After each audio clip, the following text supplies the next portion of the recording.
이 시간 우리에게 주신 하나님의 말씀은 창세기 17장 1절에서 8절까지의 말씀입니다. 아브라함이 99세 때에 여호와께서 아브라함에게 나타나서 그에게 이르시되 나는 전능한 하나님이라 너는 내 앞에서 행하여 완전하라. 아브라함이 엎드렸더니 하나님이 또 그에게 말씀하여 이르시되 이제 후로는 내 이름을 아브라함이라 하지 아니하고 아브라함이라 하리니 이는 내가 너를 여러 민족의 아버지가 되게 함이니라. 내가 내 언약을 나와 너 및 내 대대 후손 사이에 세워서 영원한 언약을 삼고 너와 내 후손의 하나님이 되리라. 내가 너와 내 후손에게 내가 거류하는 이 땅 온주 영원한 기업이 되게 하고 나는 그들의 하나님이 되리라. 아멘. 요즘 제 둘째 아들인 건율이가 이제 갖고 싶은 로봇가 좀 많이 생긴 것 같습니다. 근데 이 녀석이 이런 로봇을 자기가 받기 위해서는 이런 그냥 평범한 날, 이런 날이 아닌 뭔가 그것을 요구할 수 있는 특별한 날에 요구해야 이런 로봇을 얻을 수 있다는 것을 이제 좀 배운 것 같습니다. 그래서 저에게 생일날 어떤 로봇을 사달라고. 근데 계속 그 로봇 이름이 이제 매일마다 바뀌어서 뭐 이렇게 특정한 로봇은 아니고 그냥 자기가 갖고 싶은 그런 로봇가 있는 것 같습니다. 그래서 저보고 매일 생일날 그런 로봇을 사달라고 합니다. 그래서 그렇게 저는 뭐 알겠다고 네 생일날 그거 하나 사주겠다고 이렇게 얘기를 하면서 넘어가죠. 그런데 건율이의 생일이 6월입니다. 그러니까 지금에서 이제 6월달에 올려면 아직 한참 남았죠. 본인도 한 주 정도 그렇게 매일마다 요구하다가 이제 자기 생일이 금방 온다라는 것을, 오지 않는다라는 것을 이제 어느 정도 알아차린 것 같습니다. 그러면서 이제 아빠 생일 때는 아빠 뭐 받을 건지 물어보더라고요. 그래서 아빠는 그냥 아빠가 갖고 싶은 거 받을 거지라고 하니까 아빠 생일 때 내가 갖고 싶은 그 로봇 아빠 받는 건 어때? 그럼 아빠도 기분 좋잖아 라면서 저에게 그렇게 얘기를 하더라고요. 건율이는 제 생일 때 제가 로봇 받는 게 저도 기분 좋을 거라고 생각했던 것 같습니다. 본인이 로봇 받는 게 기분 좋으니까 저도 로봇 받는 걸 좋아할 거라고 생각했었던 것 같습니다. 근데 여러분들 제가 로봇을 선물로 받으면, 생일 선물로 받으면 제 마음이 어떨까요? 그냥 이걸 날 주라고 하는 건가, 우리 아들내미 주라고 하는 건가, 머릿속에서 그냥 그런 생각이 들겠죠. 마냥 저를 위한 선물이라고 생각이 들지는 않게 될 것이라는 것이죠. 사실 우리의 삶 가운데서 어떤 선물이나 복 이런 것들도 무조건 나에게 무언가 주어진다라고 해서 그것이 우리는 복이라고 생각하지 않습니다. 저의 나이대, 저의 상황 속에서 로봇은 선물이나 복이 아니죠. 저의 연령대에 맞는, 저의 상황에 맞는 것을 주어야 그것이 복이고 그것이 선물일 것입니다. 그것은 물론 저만 해당되는 것이 아닐 것입니다. 우리 청소년기를 살아가는 우리 아이들에게, 그 아이들에게 맞는 복이나 선물은 무엇일까요? 그 아이들에게는 입시를 앞둔 아이들에게는 이제 곧 수능 시험이 얼마 다가오고 있지 않습니까? 그렇게 수능 시험을 앞둔 아이들에게는 이제 좋은 성적 거두어서 좋은 대학 가라. 하나님께서 너에게 좋은 대학 가도록 복을 내려 주실 것이다. 이런 말들이 그들에게 힘이 되고 소망이 되는 말이죠. 그런 상황에서 이렇게 복을 받는 것이 진짜 우리에게 복이라는 것입니다. 오늘 하나님께서 아브라함에게 99세 때에 나타나셔서 그에게 약속하셨습니다. 약속하셨다라는 말을 다시 다른 말로 뜻하면 복을 주셨다라는 말입니다. 하나님께서 아브라함에게 복을 주시기 위해 그와 거래를 하시기로 하셨다라는 것입니다. 그런데 그 나이가 지금 몇 세라는 것이죠? 99세라는 것입니다. 여러분들은 99세 때에 맞는 복이 무엇이라고 생각하십니까? 99세 때의 상황 속에서 하나님이 어떤 복을 주셔야 아브라함에게 합당한 복이 될 것이라고 생각하고 있을 것입니까?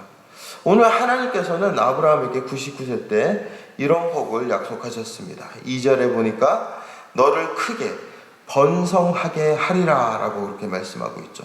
4절에서도 너는 여러 민족의 아버지가 될지라 라면서 아브라함의 이름마저 열국의 아버지, 여러 민족의 아버지라는 뜻으로 아브라함으로 그 이름을 바꾸어 버립니다.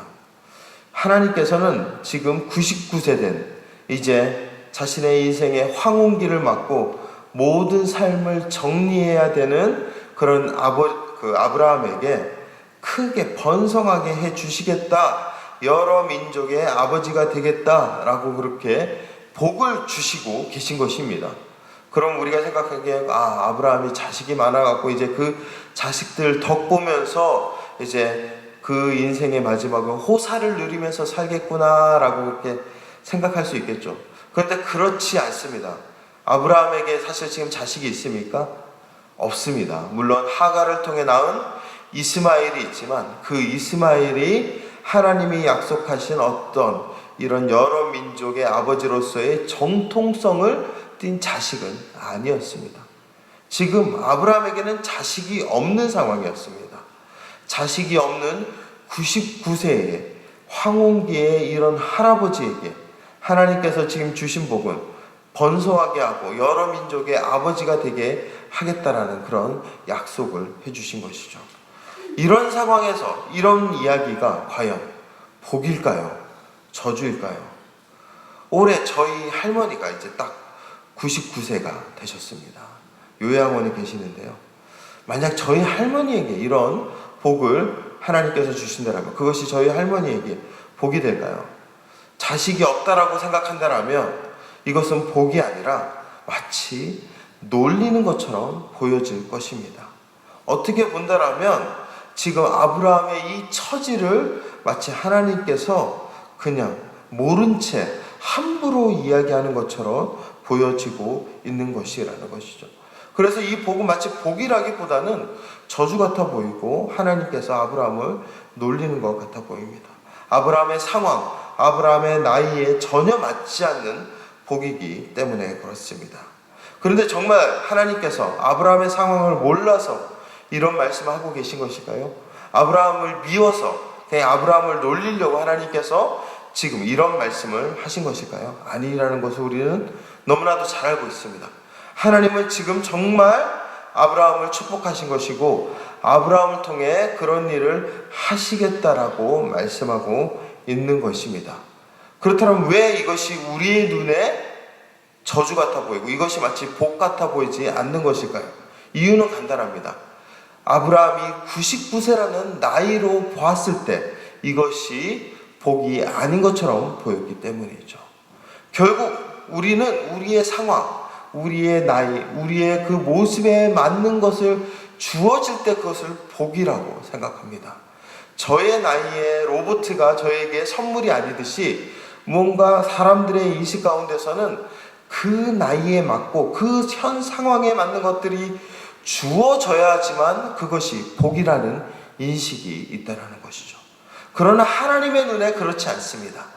하나님의 눈에 우리는 지금 있는 이 모습 그대, 현재의 모습으로만 우리에게 복을 주시는 것이 아니라 우리의 전 인생 가운데 복을 주시는 분이십니다.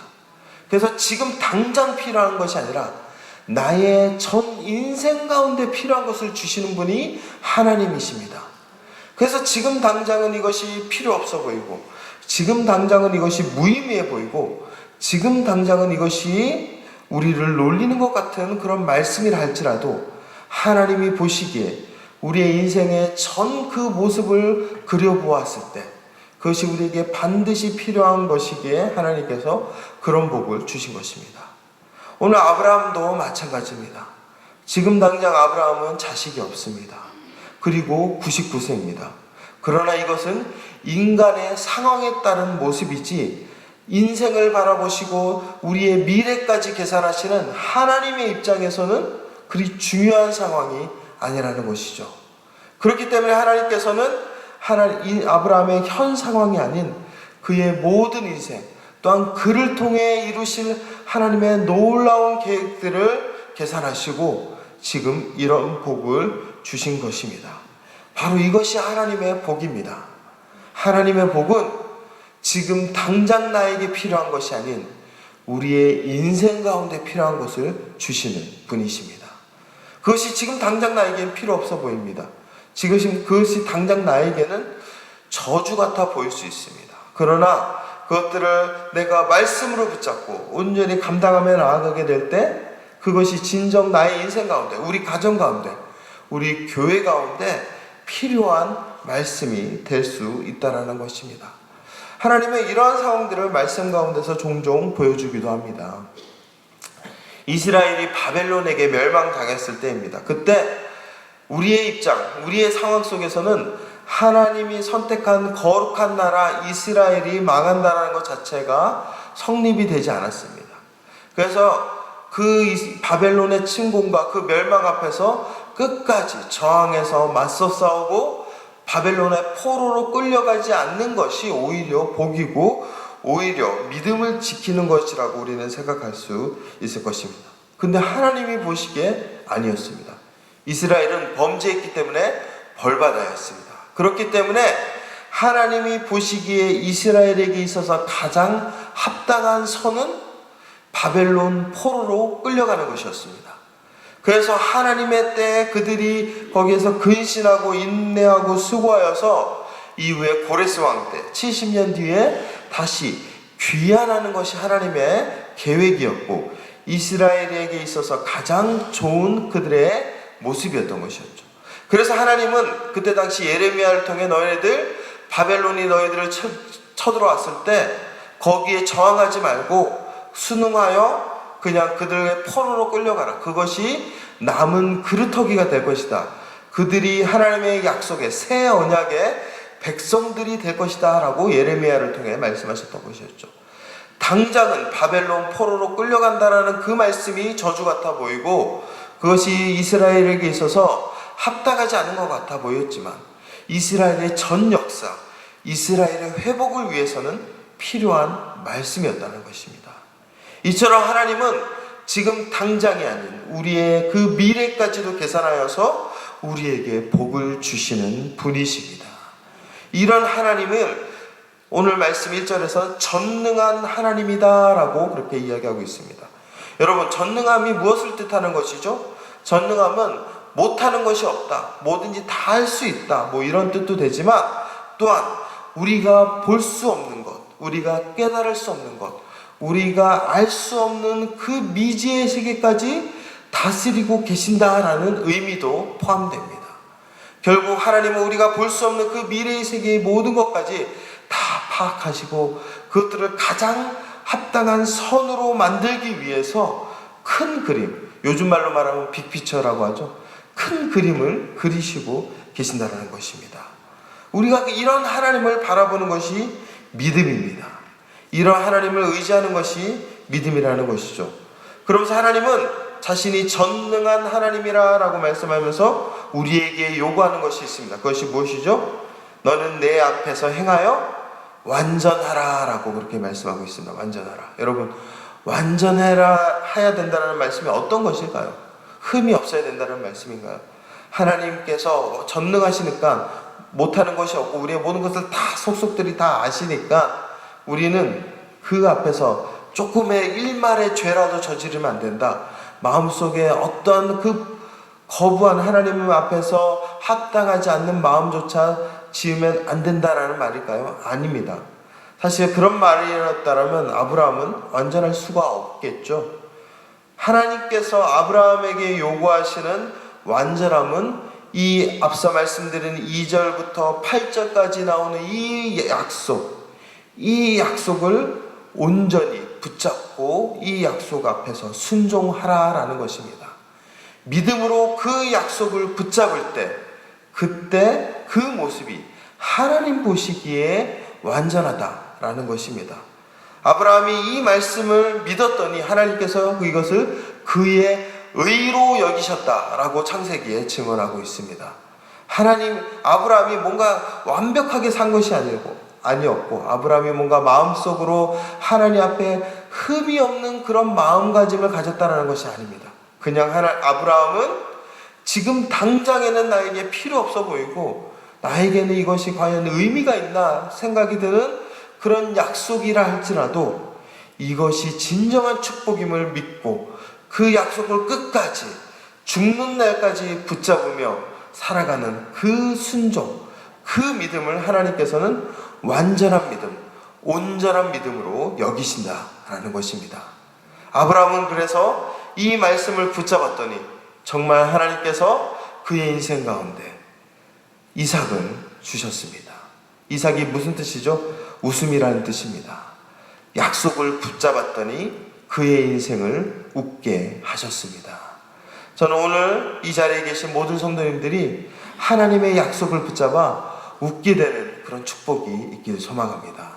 당장은 이것이 나에게 어떤 의미가 될까 의문이 들고, 이런 말씀들이 과연 나에게 필요가 있을까 의문이 들 수 있습니다. 그러나 나에게 주신 것이라 생각하며 우리가 끝까지 그 말씀 믿음으로 붙잡고 순종하며 나아가게 될 때, 때로는 그 순종이 우리를 힘들게 하고 지치게 하고 어렵게 한다 할지라도 그 순종 앞에서 완전한 순종으로 주님 앞에 나아가게 될 때 주님은 우리를 완전하게 보실 것입니다.